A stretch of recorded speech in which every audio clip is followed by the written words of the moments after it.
use the left side of our hemisphere of our brain more often, which is the logical side of the Yeah, mind. yeah. But with dance, it is the creative side that takes over.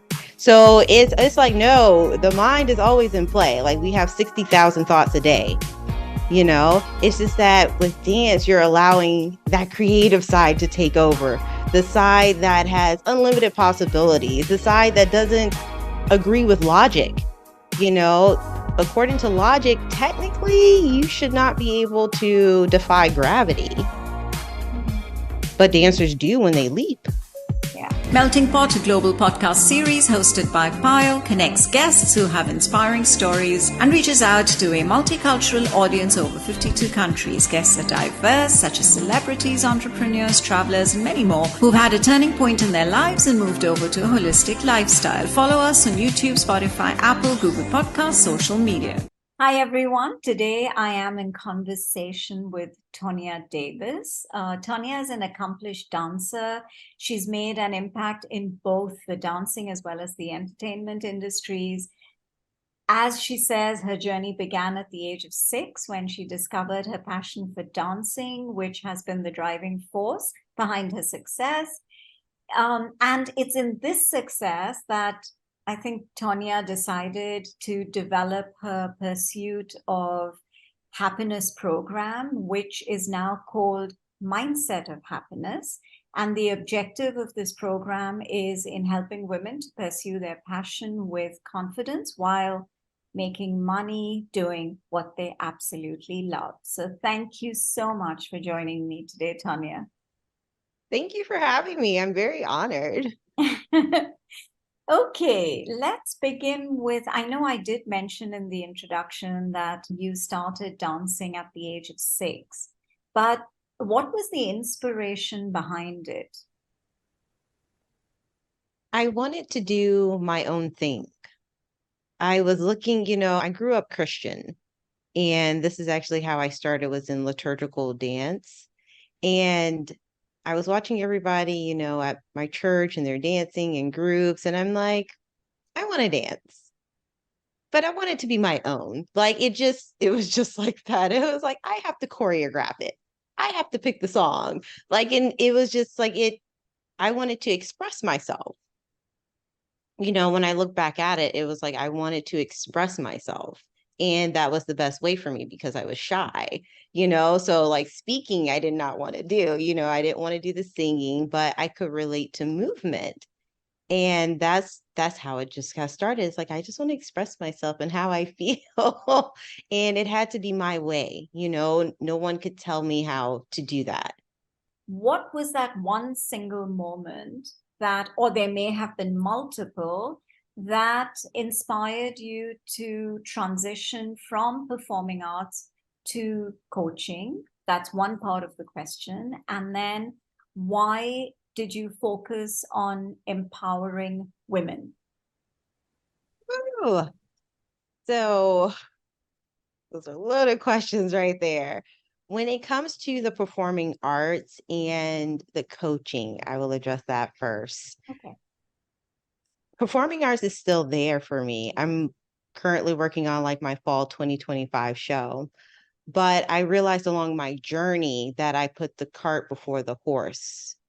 I was so driven to pursue dance, and it just, things started taking a detour in a different direction. And I was like, man, like I really want to support and help women. Like I really started thinking about like what I really want to do. And that just came from an experience I had when I was living in San Francisco, and I was like homeless for 4 months. And the experience with women who don't have children, let's just say, really opened my eyes. So I was like, that was still there. And I was trying to express it through dance. And it wasn't like hitting as many people as I wanted it to be honest with you. It was so limited. And I'm like, no, we gotta get, like, we gotta go bigger. Like, how can you support and empower women? And I was like, oh my goodness, the power of the mind. I was like, yes. I was like, every woman can unlock this. it's like it's already there, it's like the power is there. I'm just a guide to show you. And it's like, yep, there it is. There's your crown. Go ahead, pick it up. You're worthy. You deserve it. Like, you deserve everything in the world. Anything you want, you can have. And I believe in spreading that happiness. And I'm like, when we're happy, we just radiate that to everyone. And we inspire others just by being happy. And I'm like, this starts with women. And I was like, yes. I was like, I'm going to empower women.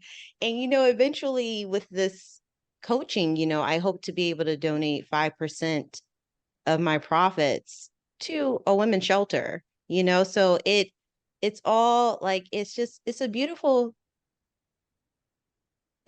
relationship, actually, now that I think about it. It's a beautiful relationship because I'm taking part on a woman's entrepreneur journey, which I always say is a self-discovery journey. Like, it's you learn everything about yourself when you start running your own business. Yeah. And it's a journey. Yeah. Right. And there's so many factors that come in, and it all reflects you, and then you have to change and move differently and see things differently. And you have to really develop a different mindset.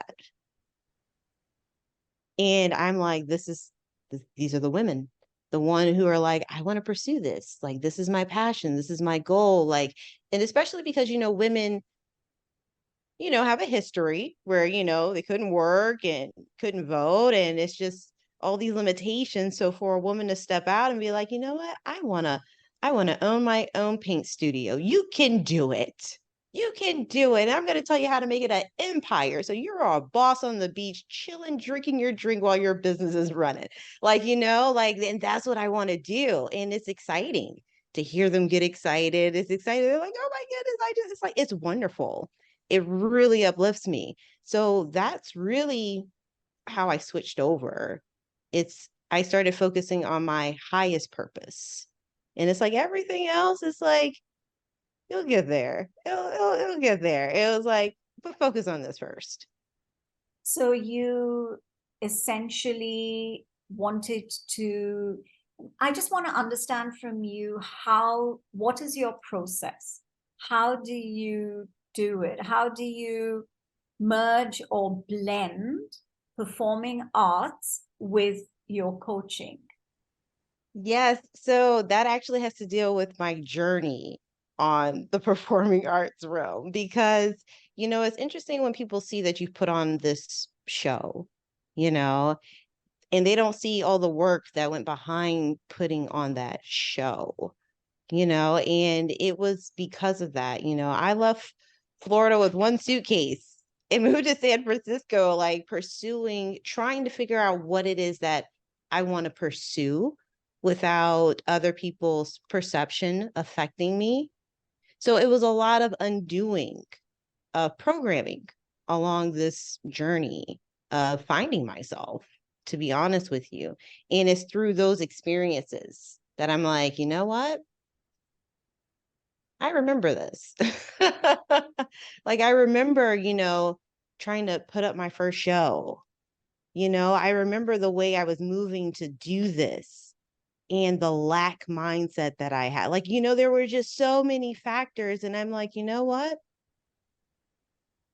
Movement is very healing. That's why I was very drawn to it. It's a very healing, divine aspect, that we have, is to move our bodies. It's very healing. And I was like, how can I bring that into my coaching? And I was like, okay, we're going to do a combination of mindset work, but also body work. But yes, but also align with your purpose. So I call it my divine triangle strategy. That's what I call it, because it's not just about the mind. Like, did you know that sweating, when you work up a sweat, when you exercise, it not only physically, releases toxins, but it reduces cortisol, the hormone that causes stress. So it's not only physical, it's a mental benefit. So I incorporate that. I incorporate certain dance moves, like, if they're really like feeling tense in their shoulders, because I know that's where they're holding their stress, I'll have them shake.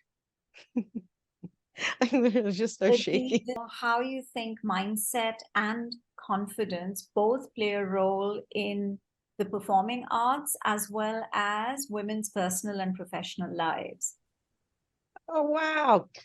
In the professional arts, wow. When it comes to mindset is everything because with dance, I can only really speak for dance, Yeah. you cannot think.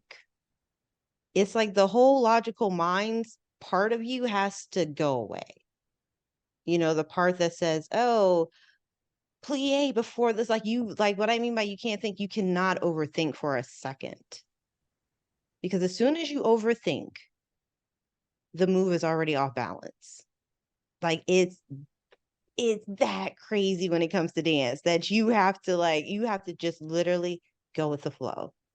And when you go with the flow and you know that you know this move, you know that you know this choreography, you move seamlessly, like through time. And that is what correlates to our lives.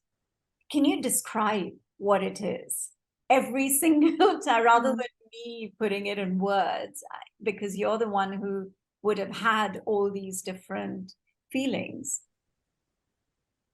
Honestly, it's really challenging for me to describe in words. I do a lot of writing and I try to express my gratitude like all the time. And I feel like the words are never enough. Like I feel like I'm saying like one, like I'm always so honored. I'm honored because this is like a big step. And it's like I'm with them every step of the way. Like I do like their 7-day action plan. It's like, okay, this is like it's just it's rewarding. And I don't know, just like uplifting them makes me happy. And it's really hard to explain that. Like I really, yeah, I really don't know how to explain this feeling because uplifting them really makes me happy. It's like, oh, look at it, like, oh, like I guess like they're like my children, now because I'm like, oh, man, like, and I and I have these like crazy memories, like when they like call me freaking out about something, Yeah. it's just like you really build this relationship, Yeah. and it's really a relationship that's built on so many beautiful qualities. It's built on trust. It's built on, authenticity, like being like just so authentic and unapologetic, like being free. Yeah. That's like a big proponent is just being free and having that freedom of expression, because when you go through things as an entrepreneur, you can't talk to your family and friends anymore. Yeah. They don't understand. They just don't. And it's nothing bad or good. It's just it is what it is. You're on different wavelengths now. Like you're vibrating differently. Like so it's okay. And to have that support and guidance, like when people are discouraging you, because they can't see it. And it's like, you can do anything you want. You can do a wood carving business if you want. Like you can do what we live in that time where you can do what you want. We like carrying the past into our present is the issue. Yeah. The brain only knows now. The brain does not know past, present, and future. So whatever we focus on, it becomes our present. Yeah.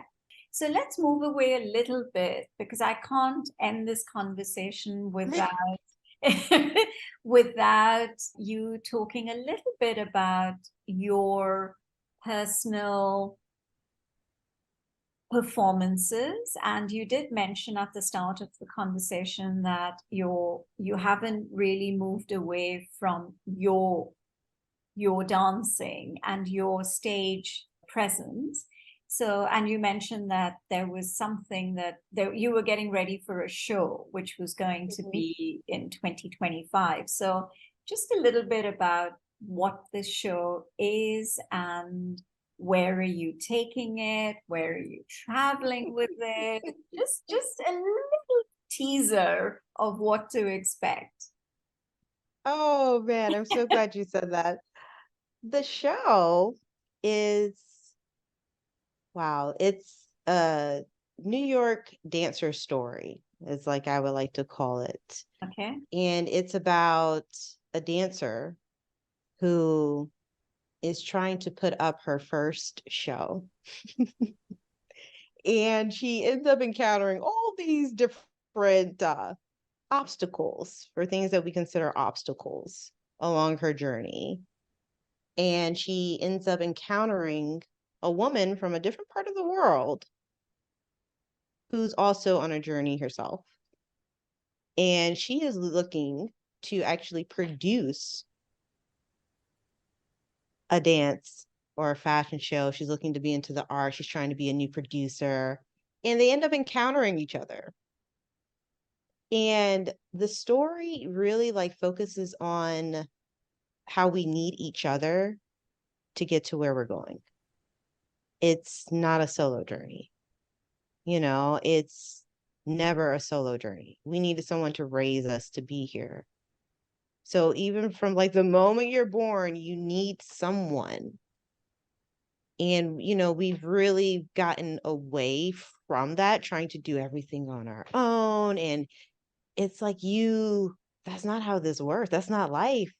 Like, we are meant to work together. Like, we're both meant to work together, like, so that like you can get exactly what I get exactly, and it's a beautiful thing. There's like never a taking in the situation. It's always a give. Yeah. So I it's understand. Yeah. different. Yeah. Yeah. So that's the essence of the story, is to surround yourself with people who support and guide your vision. Because And if you don't, does this have anything to do with personal experiences? Yes, it does. So there's some things that's gonna come up in the show that's really and it's gonna hit home for a lot of dancers as well. I feel like it's gonna hit home for a lot of dancers, and where this discouragement comes from.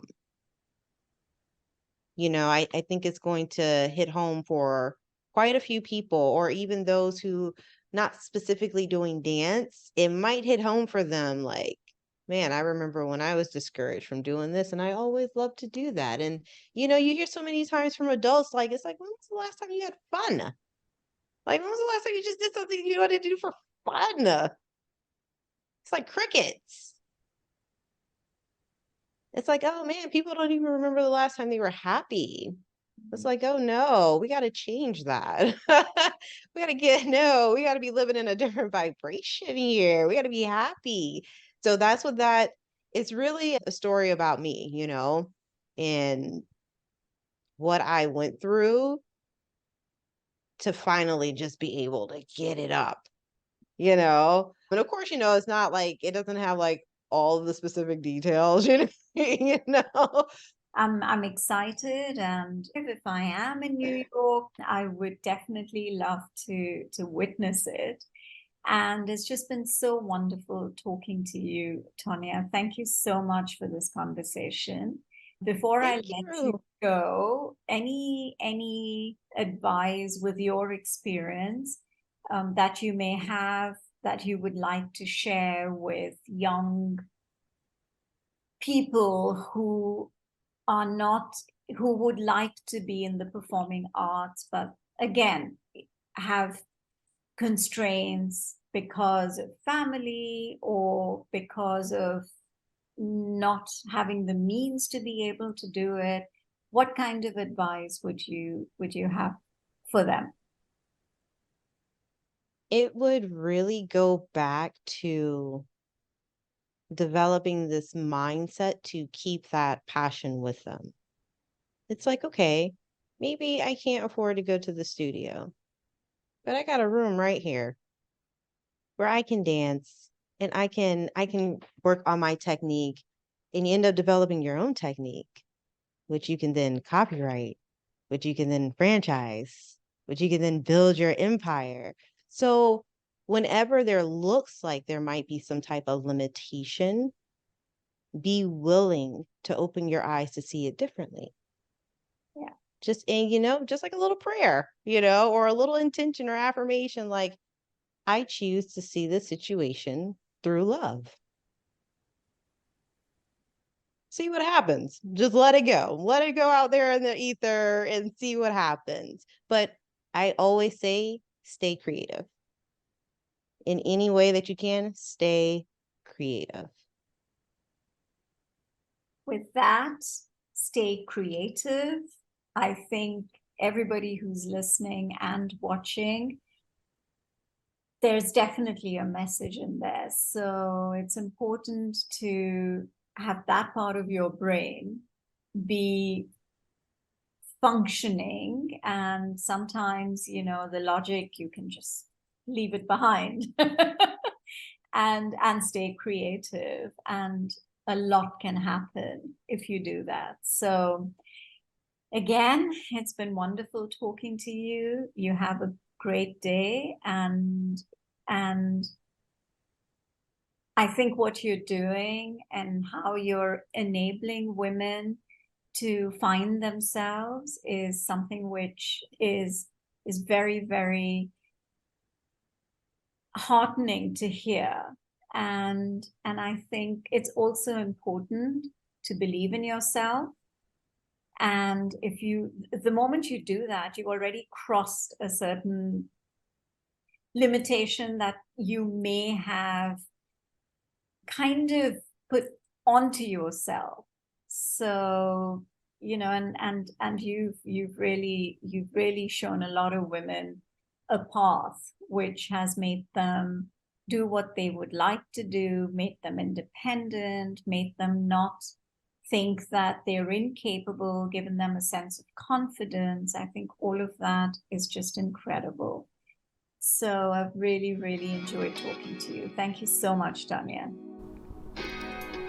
For more weekly conversations, do listen to Melting Pot on Spotify, Apple and Google Podcasts. Follow us on YouTube and on Instagram at Podcast Melting Pot.